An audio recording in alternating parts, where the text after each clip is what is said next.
수익과 비용의 세 번째 시간이고, 다음 영상에서 이제 마지막 문제풀이 하면서 영상과 관련된 재무회계 이론이 어느 정도는 마무리가 되지 않을까 싶어요. 자, 102페이지로 가보겠습니다. 자, 교재 보시면 손익을 마감하는 이 단계인데요. 뭐 꼭 이러냐, 중간에 어떤 단계가 있냐, 뭐 넣으면 넣을 수 있죠. 근데 우리가 처음에 회계상의 거래라고 하는 것으로 일단 구분을 해주면 그 거래를 분계를 시작하죠. 차대변을 나누죠. 그러면 차변에 분계한 건 이 차변에 만약에 현금을 분계했고 대변에 뭐 이자 수익을 분계했다. 그러면 얘는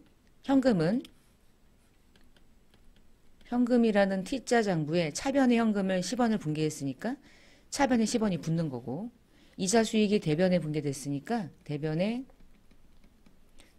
T자 계정의 이자 수익이 대변에 분계됐으면 대변으로 들어가는 거죠. 이렇게. 그리고 이 앞에다가 뭘 적어주냐. 현금이 차변에 10원이 들어왔는데 왜 들어왔는지 그때 상대 계정을 써주는 거고, 이자 수익을. 이자 수익이 대변에 들어온 건 맞아. 근데 차변에 누가였는지, 현금이었는지 예금이었는지 뭐 아니면 뭐 다른 미수금이었는지 또는 미수 수익이었는지 이런 것들을 기록해서 옮기죠. 분계하면 옮겨요. 옮기는 걸 전개한다 이렇게 불러요. 요게 전개한 거지. T자 계정에다가 옮긴 거. 이렇게 T자 계정을 옮기는 거를 쫙 추려.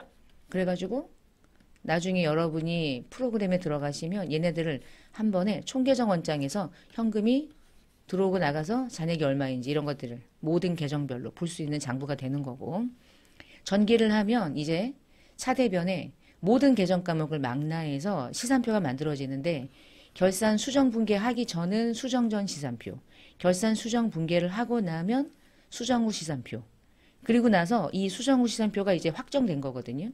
그럼 이것을 토대로 마감을 해요. 여기서 마감한다는 얘기는 대체적으로 손익을 마감한다는 뜻이고요. 손익을 마감해서 잉여금을 마감하고 마지막에 이제 그것이 재무제표로 만들어져요. 근데 이 모든 과정은 회계 기초 개념에서 하나하나를 계속 따라가면서 이미 그 과정에서 회계 기초 개념에서 어느 정도는 다루었고요. 이번 시간에는 그 교재 안에 있는 내용들을 중심으로 좀 보겠습니다. 자, 시산표가 상당히 중요한 이유가 뭐냐면, 시산표를 제가 잠깐만 이거 화면으로 좀 보여드릴게요. 자, 이제 화면을 잠깐 제가 띄웠는데요. 우리 K랩 프로그램 나중에 활용하시게 되면 이 전표에다가 막 전표를 넣어요. 그러면 알아서 장부가 만들어지는 거야.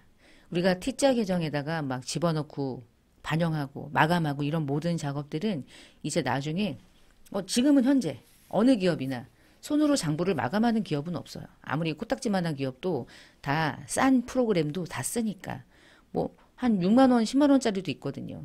그 프로그램에 이제 메뉴들이 작을 뿐이지. 전표를 입력하면 그 차대변에 이제 분계를 입력하는 거예요. 분계를 입력하면 그 다음은 일사천리. 장부 만들어지고 재무제표도 만들어져요. 마감도 사실은 여러분이 안 해도 돼요. 손익 마감도 프로그램이 다 해줘요.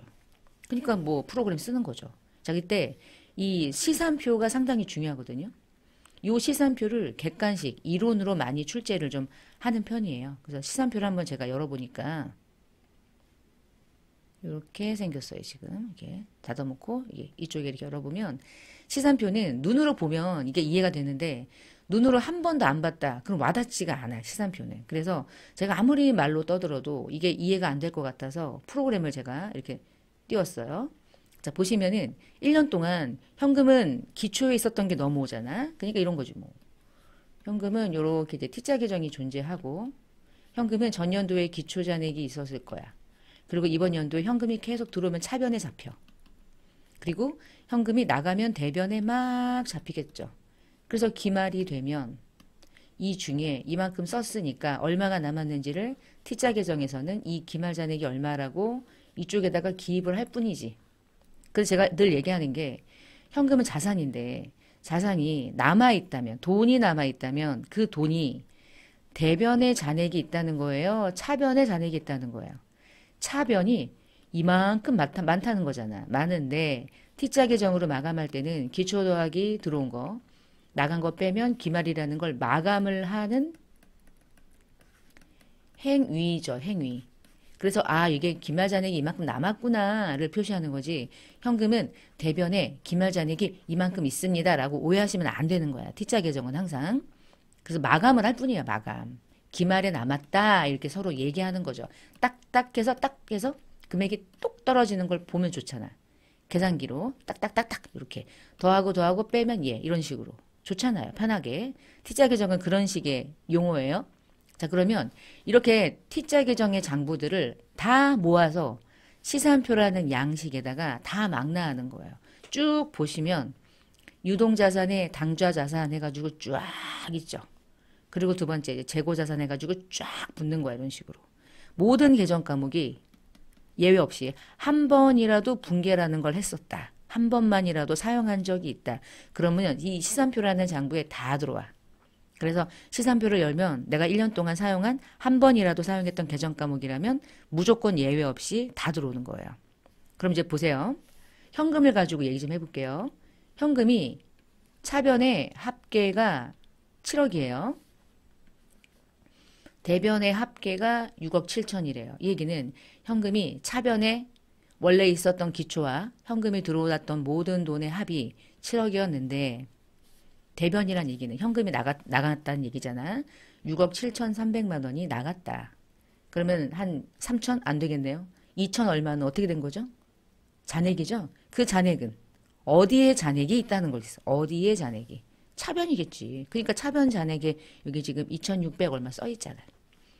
현금의 T자 계정이 이 시산표 한 라인에 다 들어오는 거야. 7억 들어왔다. 6억 7천 나갔다. 그래갖고 잔액은 현재 2,600이다. 잔액은 차변에 있다. 왜? 나는 자산이니까. 자산이 잔액이 남으면 차변에 있지 대변에 있어? 그건 아니잖아. T자 계정에서 얘기했던 이 기말이 대변에 썼다 그래서 기말에 대변에 잔액이 있어요 라는 말이 아니라는 거. 사실 이 얘기가 별거 아닌데 늘 T자 계정에서 헷갈려 하시더라고. 기말이 여기 있는데 왜 여기는 잔액이 여기 있습니까? 차변이 많다는 거잖아요. 그렇죠? 차변에 많은데 차변에 또 넣을 수가 없잖아. 차변이 이미 많고 나간 돈이 있고 그 차이를 대변에 표시해 줄 뿐이라는 뜻이고 제가 매번 이렇게 늘 얘기해요. 왜 그러냐면 제일 많이 질문하는 게 이거거든요. 그리고 제가 영상에서 얘기하는 거를 보세요 라고 이제 얘기하거든요. 질문하면. 근데 또 이해가 안 되나 봐. 그러면 나는 설명할 수 있는 방법이 이거밖에 없어서 이게 다거든. 더 설명할 수 있는 방법은 없어. 기말을 여기에 표시할 뿐이고 잔액은 얘가 7억이고 얘가 6,700이니까 잔액은 이만큼이 차변에 많다는 뜻이지. 당좌예금도 마찬가지. 5,600 있었다. 800 썼다. 그러면 4,700 차변에 남았다. 내년에 기초가 되는 거죠. 이번 연도 기말이 되는 거고. 그 다음 외상매출금을 보시면 1억 7,800이 있었다. 8,100은 대변이다. 그 얘기는 뭐 회수됐거나 등등등 했겠죠. 외상매출금은 얼마가 잔액입니까? 9,700이요. 차변인가요? 네, 저는 자산이고 채권이니까 잔액이 차변에 남았지요. 우리가 외상매출금 밑에 충당금이 들어간다고 그랬잖아요. 근데 충당금은 분괴는 대변에 하잖아. 그러니까 대변에 분괴한 잔액이 보일 뿐인 거지. 그렇다고 대손충당금이 부채냐 물어보면 부채예요? 아니죠. 자산을 차감하는 계정이라고 얘기해야죠. 나를 말하세요. 나의 정의를 얘기하세요. 그러면 자산의 차감 계정 끝. 부채 아니고 자산 차감 계정. 이런 식으로 모든 계정이 망라돼서 보여요. 그걸 쭉 가보시면은 이제 재고자산에서는 원재료, 뭐 제품, 제공품 막 이런 거 있죠. 매도가능 증권 공부한 거 있죠. 퇴직연금 운용자산 공부한 적 있죠. 유형자산이 쫘라락 붙고요. 토지는 감가상각 안 하니까 건물부터 감가상각 누계에 붙어 있고요. 무형 중에 특허권이나 개발비 있고 임차보증금 같은 거 있고. 선생님 계정 과목 더 있지 않아요? 그러면 더 있죠. 더 있는데 제가 지금 열어놓은 회사의 데이터는 한 번이라도 쓴 건 이거밖에 없는 거지. 다른 계정은 쓰지 않았으니까 들어올 리가 없죠. 반영된 금액이 없으니까. 사채 밑으로 사채 할인 발행 차금 들어간다고 그랬죠. 장기차입금, 자본금, 우리가 주발초 공부한 적이 있고요. 기타 포괄의 매도 가능 증권 평가이, 그리고 2월 이익잉여금으로 이번 연도 넘어온다 그랬잖아. 그치? 지금 결산하지 않고 제가 그냥 24년도에 그냥 아무것도 하지 않은 상태에 장부를 열어버린 거거든요. 그러면 2월 이익잉여금으로 기초에 넘어온다고 그랬으니까 마감하기 전에는 2월 이익잉여금의 계정에 남아있겠죠. 그리고 이제 매출 붙고요. 제조 원가가 500번대 코드가 그 다음 붙는 거야. 그리고 판관비가 붙죠. 판관비는 특별한 경우가 아니고는 대변에 붕괴될 일 없죠. 근데 대변에 붕괴될 일이 있죠. 지금 딱 보니까 결산 붕괴 같은 걸 안 한 거야. 예를 들면 보험료가 336만 원이 발생이 됐어. 대변에 붕괴된 게 없으니까 그대로 잔액이래. 그런데 보험료 중에서 선급 비용이 있으면 보험료를 대변에 죽이는 붕괴를 할 때가 있잖아. 그리고 차변에 선급 비용을 이렇게 잡을 때가 있죠. 그러면 보험료가 대변에도 붕괴가 되지 않을까? 그러면 잔액은 어디에 남겠어요? 그러나 여기 남겠지. 여기 만약에 제가 100만 원이라는 붕괴가 들어가면 얘는 236만 원으로 바뀌겠죠. 결국은 잔액 중심으로 장부가 만들어지는 거예요. 근데 잘 보시면 이거는 나중에 또 해야 될 얘기긴 한데 이렇게 비용은 항상 차변에 발생하는 게 대원칙이란 말이에요, 원래. 근데 보니까 보험료하고 뭐 이자 비용 이런 것들이 자꾸 대변으로 붕괴되는 붕괴가 있는 거야. 그래서 이거는 그냥 지금 요 표를 보면서 뭐 나중에 또 한번 얘기할 수 있겠지만 우리가 보험료를 이렇게 대변으로 보험료를 죽이고 선급 비용으로 대체하는 이런 식의 이제 결산 수정 붕괴가 있잖아요. 근데 이 붕괴를 보험료를 대변에 써버리면 대변에 아무것도 없어야 되는 비용이 이 붕괴로 인해서 대변의 보험료가 기입이 돼. 그럼 제가 예전에 이제 이 프로그램이 아니라 다른 프로그램을 사용했을 때 비용을요. 대변에 붕괴하면 에러가 떠요. 왜 에러가 뜨냐면 붕괴를 틀렸구나라고 생각해. 보험료를 대변에 붕괴할 일이 없거든. 근데 결산 시 선급 비용으로 대체하다 보면 보험료가 또 대변에 붕괴될 일이 있거든. 그렇잖아. 그러면 이 프로그램은 얘를 인식하지 못해. 그런 프로그램도 있어요. 어떤 ERP는. 그럼 이거 어떻게 하지? 방법은 있어요. 어떻게 하냐면 선급 비용을 100만 원을 잡아. 그리고 보험료는 항상 비용이니까 대변이 싫어. 그럼 차변에 적어요. 그쵸? 이제 머릿속에 떠오르죠? 그리고 어떻게 하면 돼요? 마이너스 100만 원 하면 되잖아. 보험료가 100만 원만큼 차감이 되면 되는 거잖아요. 결론은. 그러니까 차변의 제로, 대변의 제로, 제로, 제로, 붕괴 대차 원리, 끝. 이렇게 붕괴하는 경우가요. 은근히 많아요. 특히 이제 이때 ERP를 쓸 때 왜 대변에 쓰지 못하냐면 나중에 원가 공부하겠지만 원가는 대변으로 가버리면 원가 계정이 대변으로 가버리면 그 다음 계정으로 사용됐구나. 대체가 되는구나 라고 100% 인식해. 그래서 보험료 중에 500번대의 보험료는 특별하게 원가가 정말 마감돼서 넘어가지 않고는 대변에 붕괴하면 프로그램이 에러를 발생시켜. 잘못 붕괴했어. 너 지금 원가 마감 아닌데 왜 원가가 왔어? 그러면 이 붕괴를 어떻게 하냐? 아래처럼. 선급비용 차변에 잡고 보험료를 대변에 잡지 않고 차변에 마이너스 하셔서 아예 이 자리에서 그냥 금액이 수정될 수 있게. 또 가능해요. 이건 이제 실무를 했으니까 제가 이런 얘기를 하는 거예요. 마이너스 붕괴가 음수 처리 붕괴를 우리 시험에서는 음수 처리 붕괴를 하지 못하도록 해. 그러니까 이렇게 하는 거야. 근데 이게 실제로 실무에서는 사용된다는 거죠. 지금 이 시산표가 하는 역할은 모든 계정 과목이 차변에 붕괴되면 차변으로 들어왔던 모든 금액들이 망라되고 대변에 붕괴한 금액은 대변에 들어가서 해당 계정의 잔액까지 보여주는 장부가 시산표 중에서도 합계도 보여주고 잔액도 보여준다. 이렇게 부르거든요. 그래서 이 시산표의 특징은요. 차변과 대변에 붕괴한 모든 계정이 망라되기 때문에 마감이 되면 차변의 합계와 대변의 합계는 항상 일치하게 되고 차변의 잔액과 대변의 잔액이 항상 일치해요. 이건 대차 평균의 원리인 거야. 예를 들면 이런 거지 뭐. 현금하고 아까 얘기했던 이자 수익을 붕괴했다. 그럼 현금은 차변에 들어갔잖아. 이자 수익은 대변에 들어갔겠죠. 맞잖아요. 안 맞을 수가 없잖아요. 그치? 그래서 시산표를 열었을 때 틀리는 경우는 이런 경우가 틀리는 거예요. 제가 이거는 잠깐만 이렇게 보여드리고 이거를 왜 제가 이렇게 프로그램까지 열어서 설명드리냐면 프로그램으로 이해하면 얘를 이론적으로 이해하는 게 어렵지 않은데 자꾸 이거를 말로 공부하려고 그러면 징글징글 하거든요. 제가 붕괴를 하나 넣어볼게요. 차변에다가 보통 예금으로 100만 원을 넣고요. 대변에다가 이자 수익을 넣었는데 실수한 거야. 10만 원을 넣은 거지. 자, 입력하는 건 나중에 실무 영상에서 공부하시면서 이제 하시면 되고 저는 그냥 차이만 알려드리려고. 저 지금 분계 틀렸죠. 차변에 얘를 넣었는데 대변에 10만 원 넣었거든요. 근데 이 상태로 나는 확인을 못하고 나가버린 거야. 그리고 안 했어. 줘야겠습니까? 안 해. 바빴어. 그리고 나서 자, 제가 아까 이 열었던 시산표를 다시 조회를 하면 이제 차대가 틀리다고 떠요. 아까 지금 100만 원, 10만 원 넣었기 때문에 차액이 70만 원이 있었죠.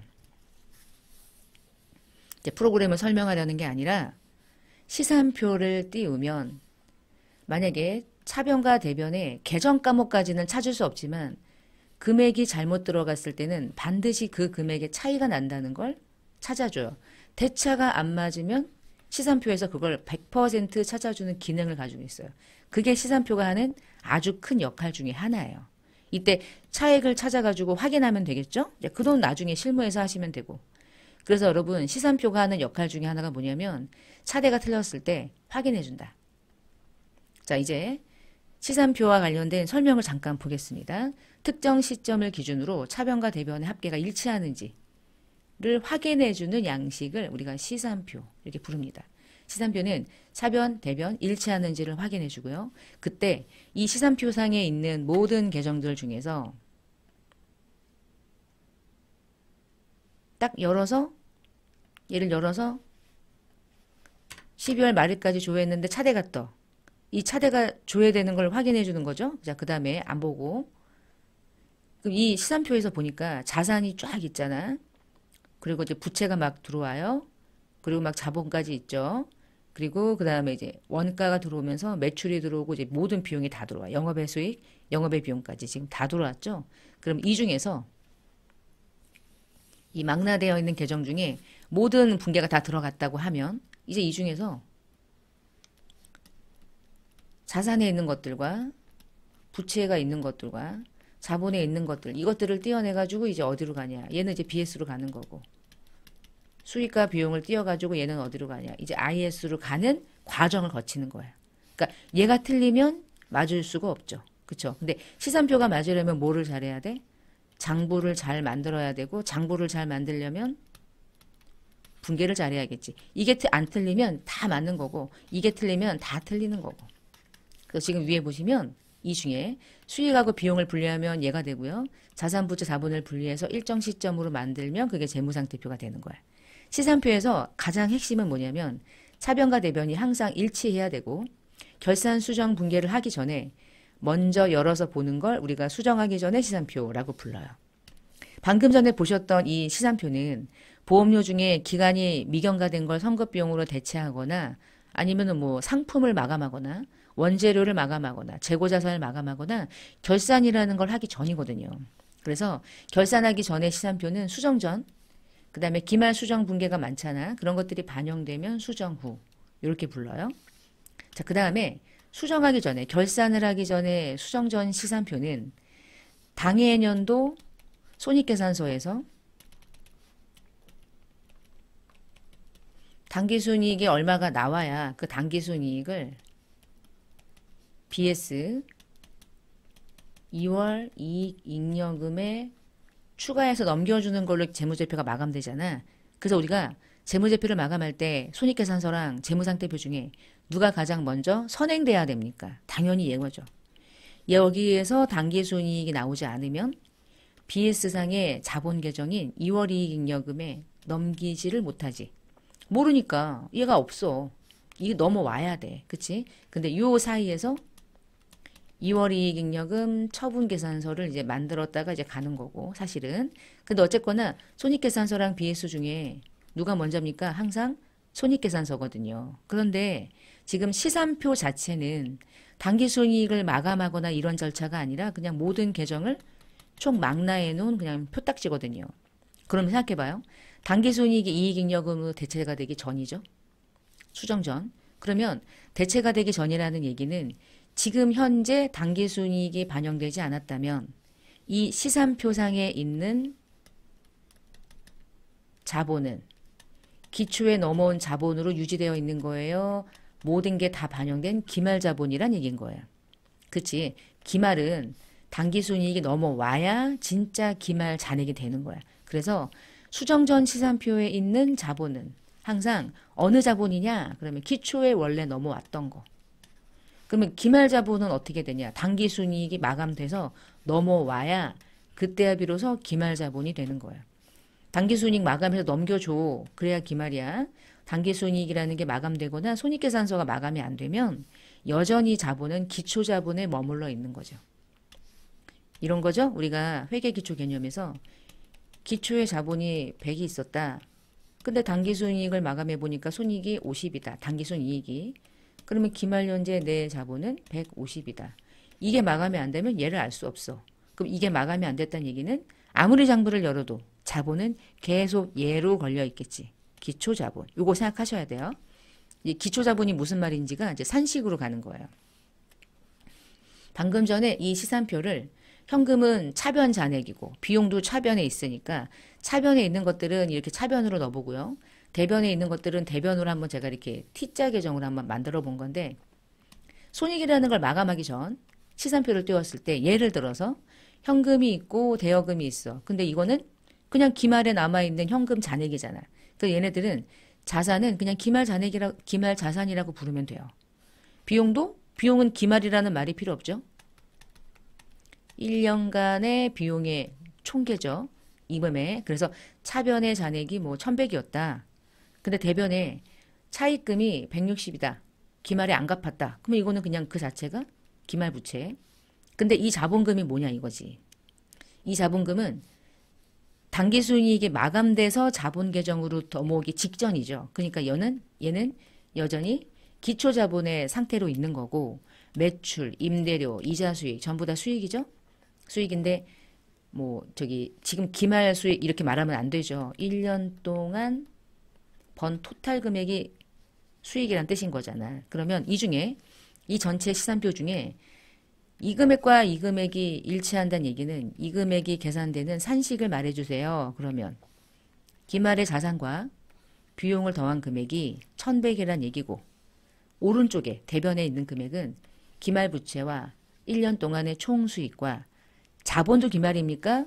아직 손익을 마감하기 전이라면 얘는 여전히 기초자본입니까? 그런 거야. 수익과 비용이 제거돼서 당기순 이익이 만들어지기 전 상태이기 때문에 여전히 이 자본은 기초자본인 상태로 머물러 있는 거예요. 자, 이 산식이 요로 가시면 돼요.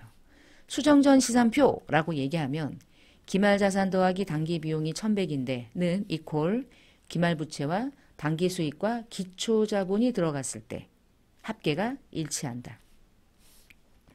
요것만 아시면 돼. 우리가 12월 말에 장부를 열었다. 그럼 12월 말이니까 기말이지. 이래서 기말이니까 이것도 기말자산이고 이것도 기말부채고 얘도 기말이겠지가 아닐 수 있다는 거야. 언제냐? 수정 전, 결산하기 전, 손익을 마감하기 전이라면 기초인 거예요. 여전히. 자, 그런데 이제 넘어가 볼게요. 당기순이익을 마감하잖아요. 그러면 수정 후가 돼요. 이제 마지막에. 당기순이익을 마감하면 자산은 그대로 있어. 어차피 자산이니까. 부채도 그대로 있어.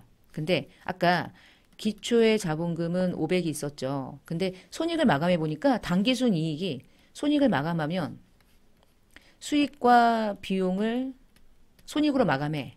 그러면 남아서 번 돈 있죠. 그 번 돈이 이 예제선 250인 거야. 그럼 250만 드러내. 대변 잔액을 드러내. 수익이 많으니까 이익 난 거잖아요. 그러면 이렇게 하면 또 연결이 안 되니까 이렇게 해볼게요. 요 위에다 여기다 해볼게요. 손익계산서를 마감한다는 게 뭐냐? 모든 수익이 들어가. 그리고 모든 비용이 들어가요. 근데 어느 쪽에 금액이 많은 거야? 당기순이익은. 비용이 수익보다 작은 거죠. 수익이 이만큼이란 뜻인 거잖아. 그럼 이제 이걸 떼어내. 수익은 비용을 커버했다. 제거. 계정 과목은 어떤 계정들이 수익과 비용이었는지를 알려줘. 손익계산서에서. 그러나 어떤 붕괴로 인해서 손익계산서에 있는 수익과 비용의 계정을 제거해요. 왜 제거해야 되냐? 수익과 비용은 내년으로 잔액을 2월하면 안 되잖아. 내년엔 수익이 얼마로 출발해야 돼요? 0부터 카운트를 시작하죠? 비용도 마찬가지. 그러나 재무상태표 계정인 자산, 부채, 자본은 잔액이 넘어가잖아. 그래서 손익계산서에서 이만큼 벌었구나. 그럼 번 돈만 떼어내. 이걸. 여러분 이거를 떼어내요. 이거를 여기서 떼어내는 거야. 박스라고 하면 띄어내. 띄어내서 얘를 어디로 보내냐, 요걸 어디로 보내냐면 이걸 띄어내서 그대로 일로 넘기는 거야, 이렇게. 자본 계정으로. 그리고 얘를 뭘로 보내? 당기순 이익의 누적액인 이익잉여금 계정에 나 이만큼 벌었어. 번 돈 던져줄게. 그리고 250 던지고 손익은 사라지는 거야. 손익을 마감하면 당기순 이익이 어디로 간다고요? 이익잉여금으로 간다고요. 그럼 이익잉여금으로 250이 들어오는 순간 이제 마감이 시작된 거죠. 이제 마감된 거죠. 손익은 죽였고 손익은 빵빵 만들어 놓고 당기순이익만 드러내서 자본에 던져주면 자본이 이대로 넘어가면 되잖아. 그럼 질문 500과 250 둘 다 자본이죠? 그럼 두 개가 자본이야. 두 개가 자본인데 이 두 개를 더한 750이 이제 뭐예요? 이제 진짜 기말이지. 기말 잔액은 내년으로 넘어가는 거고 기말 자본은 기초 자본보다 250만 원 증가된 거죠. 당기순이익 때문에. 이렇게 만들어져요. 그러면 여기에서 산식은 심플하지. 기말 자산 이퀄 기말 부채와 기말 자본 이렇게 떨어지지. 왜 이제 기말이냐? 비용과 수익이 제거되고 여기서 번 돈이 기말 자본으로 반영된 상태가 되는 순간 얘가 진짜 비로소 기말인 거야. 얘는 수정 후 시산표, 얘는 수정 전 시산표 이렇게 불러도 좋고 수정 후 시산표를 마감 후라고 불러도 좋고 마감했을 때 다 시산표가 마감된 거예요. 그러니까 수익과 비용은 제거되는 거예요. 잔액이 남아있으면 안 되는 거죠. 이 모든 과정은 나중에 또 실무편 수업을 들으시면서 또 영상을 통해서 여러분이 학습을 하실 거고 지금은 이런 내용들이 어떻게 손익을 마감하는 과정인지는 또 알아야 되니까. 그러나 또 시험 볼 때 몰라도 돼. 막 그렇게 물어보진 않아. 그리고 가끔씩 산식을 물어보니까 이 산식에서 왜 얘가 기초자본이지? 이유가 있어서 그래. 단기비용과 단기순이익이 있는 상태에서 시산표의 등식을 만든다면 마감하기 전이기 때문에 여전히 기초란 뜻이고요. 마감이 되면 기말로 심플하게 끝나는 거죠. 요게 이제 내년으로 넘어가는 거야. 2월 되는 거야. 내년으로. 자, 그 다음에 이제 교재 중에 결산 수정 분계 이거는 무슨 얘기냐? 우리가 앞에서 발생주의를 징그럽게 얘기했죠. 기중에 내가 아무리 분계를 정확하게 해도 틀린 게 아니라 발생주의 때문에 수익과 비용을 다시 정리하죠. 이유는 현금이 들어온 것으로 대부분 분계를 하지만 실제로는 모든 장부는 발생주의에 의해서 조정해야 되니까. 우리나라 회계는 발생주의를 사용하니까. 그래서 회계기간 중에 수익과 비용을 어떻게 확정짓고 보고할까? 근데 현금주의랑 발생주의 둘 중에 하나를 택하는데 현금주의로 하지 않고 발생주의로 하니까. 현금이 들어왔는데 3년치 현금이 들어온 거야. 그런데 이거를 다 올해 번 돈처럼 인식할 수는 없잖아. 3년 동안 나눠야지. 돈은 들어와도 1년, 2년, 3년간의 매출인데 돈을 받았다고 다 그냥 단기의 매출로 다 잡아버려? 그건 이상하잖아. 그러니까 기간 때문에 이런 문제가 생길 수밖에 없겠죠.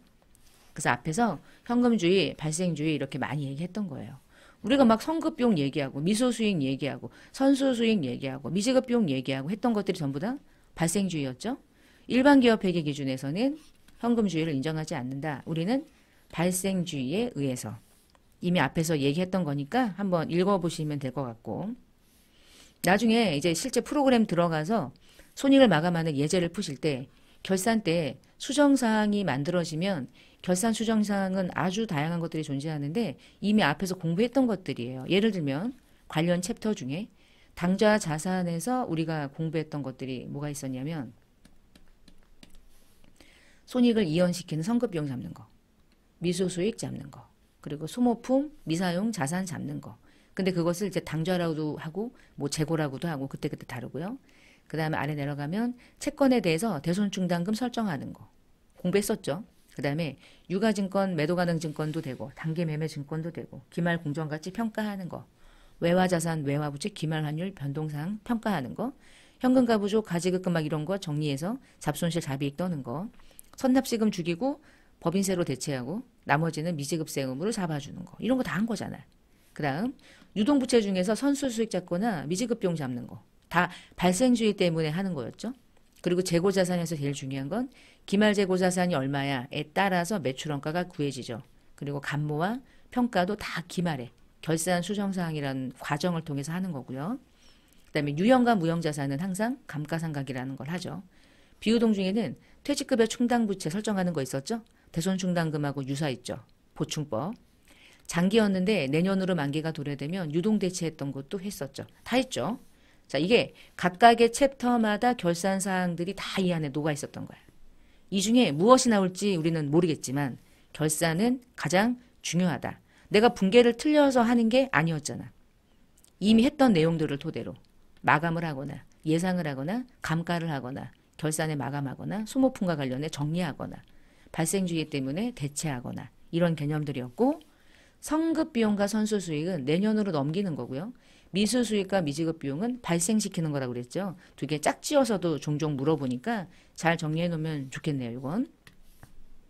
자, 그래서 수익과 비용은 내년으로 이월시킬 수 없어. 그래서 1년 동안에 발생한 총액을 다 죽여야 돼. 죽이고 나면 남는 게 있어. 결과물. 그 결과물만 당기순 손익으로 부르고 수익과 비용의 잔액을 집계해서 순손익을 계산하는 계정. 순손익만 뽑아낼 수 있게 수익과 비용을 죽여야 되는데 그 죽일 때 사용하는 계정이 집합손익이라는 계정이에요. 나중에 프로그램을 사용하면 이 집합손익으로 손익을 마감하는 걸 진짜 프로그램이 쫙 해줘.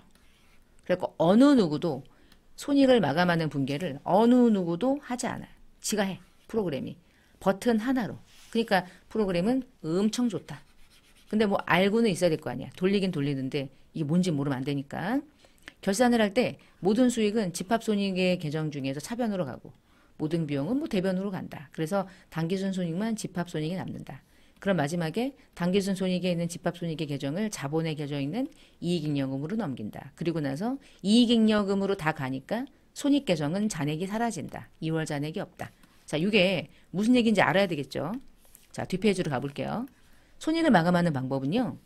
집합손익이라는 이 계정, 집합손익이라는 계정 과목을 하나 사용하는 거야. 마지막에. 한 개를 사용해. 이거 하나 만들어가지고 쓰는 거야. 그럼 어떻게 가냐면 수익이 매출 같은 수익이요. 분계할 때 대변에 분계하잖아. 이렇게. 매출, 이자 수익, 배당금 수익이 대변에 있을 거 아니야. 그러면 마지막에 모든 수익을 다 죽여. 차변으로. 이게 분계해야 되는 거야. 분계를 해야 장부가 만들어지는 거야. 이 분계가 마지막에 들어가요. 모든 수익 계정이요. 다 죽어요. 차변으로. 그리고 하나의 계정 과목에 다 집합하는 거야. 그게 집합손익.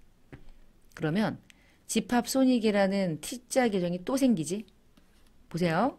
100원이라는 집합손익을 대변에 분계했죠? 그러면 대변에 100원을 적는 거야. 이렇게. 그리고 얘는 수익이나 매출 등이 차변에 있었던 친구를 적어주는 거지.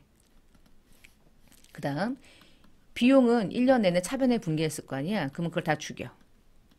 급여 등에 다 죽여. 그리고 집합손익이라는 계정에 다 집합해.